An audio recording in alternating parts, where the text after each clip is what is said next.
Assalamualaikum warahmatullahi wabarakatuh. Perkenalkan, kami dari kelompok 7 ingin mempresentasikan mengenai Perang Padri.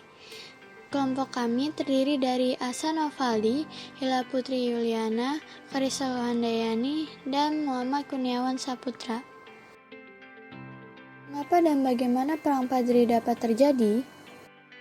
Perang Padri merupakan perlawanan kaum Padri terhadap dominasi pemerintahan Hindia Belanda di Minangkabau, Sumatera Barat pada tahun 1821 sampai dengan 1837. Perang ini bermula adanya pertentangan antara kaum Padri dengan kaum adat dalam masalah praktik keagamaan. Perlu dipahami, masyarakat Minangkabau sudah memeluk agama Islam, tetapi sebagian masyarakat masih memegang teguh adat dan kebiasaan yang kadang-kadang tidak sesuai dengan ajaran Islam. Pada akhir abad ke-18, datang seorang ulama dari kampung Kota Tua yang bernama Tuanku Kota Tua. Tuanku Kota Tua menyatakan bahwa masyarakat Minangkabau sudah begitu jauh menyimpang dari ajaran Islam. Ia menunjukkan bagaimana seharusnya masyarakat itu hidup sesuai dengan Al-Quran dan Sunnah Nabi. Di antara murid dari Tuanku Kota Tua ini, datanglah 3 ulama yang baru saja pulang haji. Mereka melanjutkan gerakan pembaruan pelaksanaan ajaran Islam. Orang-orang yang melaksanakan kegiatan tersebut sering dikenal dengan kaum Padri.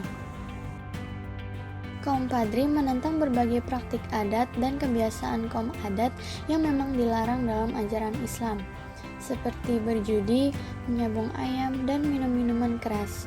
Kaum adat yang mendapat dukungan dari beberapa pejabat penting kerajaan menolak gerakan kaum Padri. Terjadilah pertentangan antara kedua belah pihak. Pada tanggal 18 Februari 1821, Belanda yang telah diberi kemudahan oleh kaum adat berhasil menduduki Simawang. Tindakan Belanda ini ditentang keras oleh kaum Padri. Pada tahun 1821 itu meletuslah Perang Padri.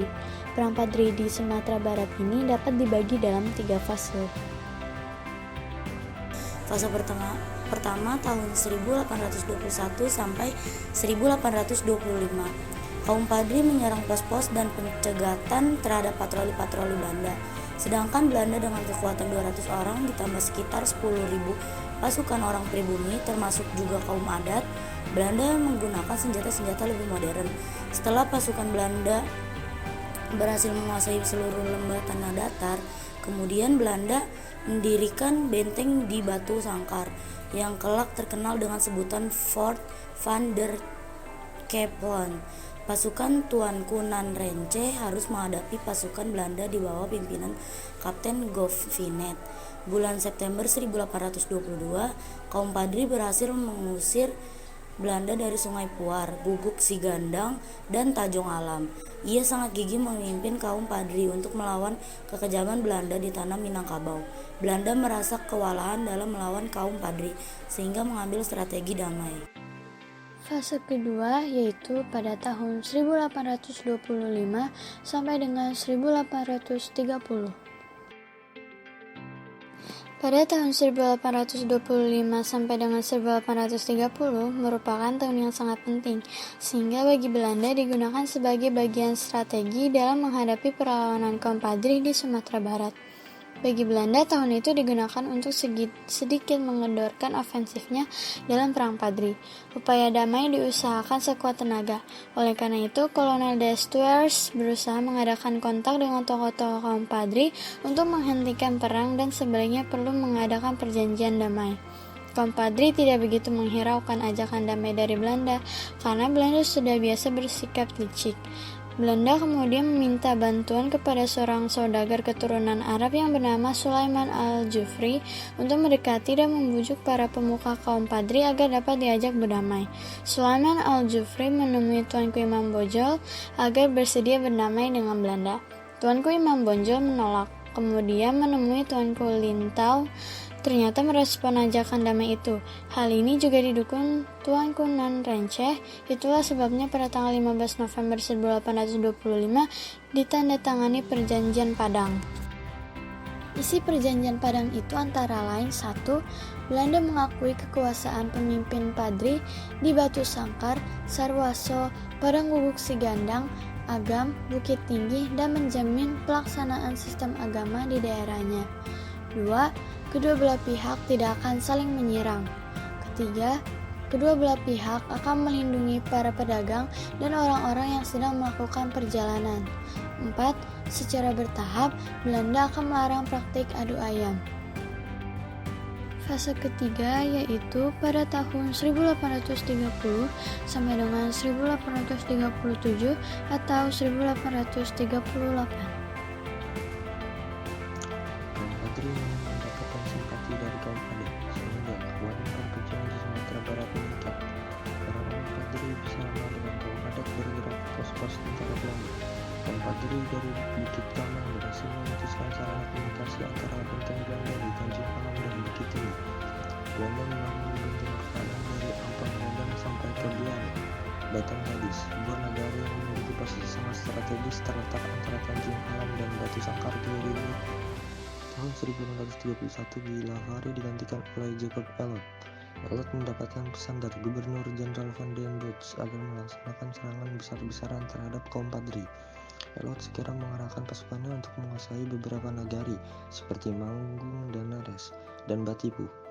Setelah menguasai Batipu, serangan Belanda ditujukan ke benteng Marapalam karena bantuan dua orang Padri yang berkhianat dengan menunjukkan jalan menuju benteng kepada Belanda.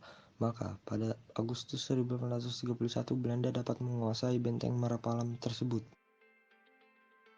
Dengan jatuhnya benteng ini, maka beberapa nagari di sekitarnya ikut menyerah. Seiring dengan datangnya bantuan pasukan dari Jawa pada tahun 1832, maka Belanda semakin ofensif terhadap kekuatan kaum Padri di berbagai daerah. Tahun 1833 kekuatan Belanda sudah begitu besar. Pada waktu penyerbuan Kamang, pasukan Belanda dapat mendapat perlawanan sengit. Bahkan 100 orang pasukan Belanda termasuk perwira terbunuh. Baru hari berikutnya dengan mengerahkan kekuatannya, Belanda dapat menguasai Kamang. Dalam pertempuran itu banyak kaum Padri telah menjadi korban, termasuk tokoh Tuanku Nan Cerdik dapat ditangkap. Di samping strategi militer, setelah Van den Bosch berkunjung ke Sumatera Barat, diterapkan strategi winning the heart kepada masyarakat. Pajak pasak dan berbagai jenis pajak mulai dihapuskan. Penghulu yang kehilangan penghasilan akibat penghapusan pajak diberi gaji 25-30 gulden. Para kuli yang bekerja untuk pemerintah Belanda juga diberi gaji 50 sen sehari. Komandan Cornelis Peter Jacques Elaut digantikan oleh Francis sebagai upaya gencatan senjata pemerintahan kolonial. Belanda mengeluarkan plakat panjang. Plakat panjang adalah pernyataan yang isinya tidak akan ada lagi peperangan antara Belanda dan kaum Padri. Setelah pengumuman ini, Belanda mulai menawarkan perdamaian kepada para pemimpin Padri.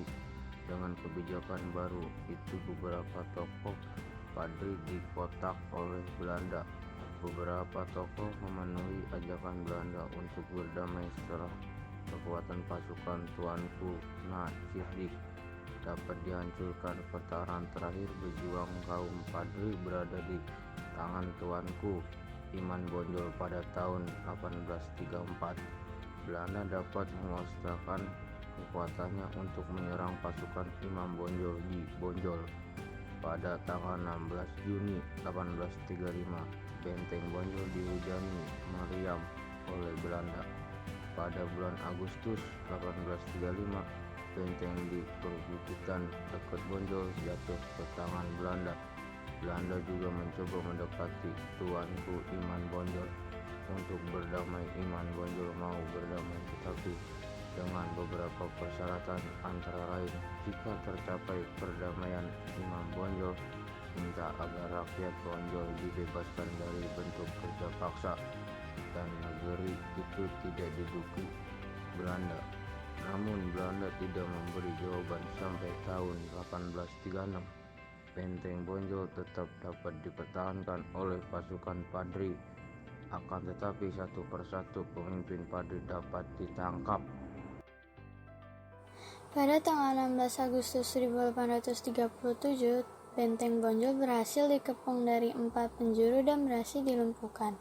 Imam Bonjol dan beberapa pejuang lainnya dapat meloloskan diri. Demi menjamin keselamatan warganya, pada tanggal 28 Oktober 1837, Imam Bonjol menerima tawaran damai dari residen Prancis. Ternyata ajakan berunding itu hanya tipu muslihat. Karena pada saat datang di tempat perundingan, Imam Bonjol langsung ditangkap.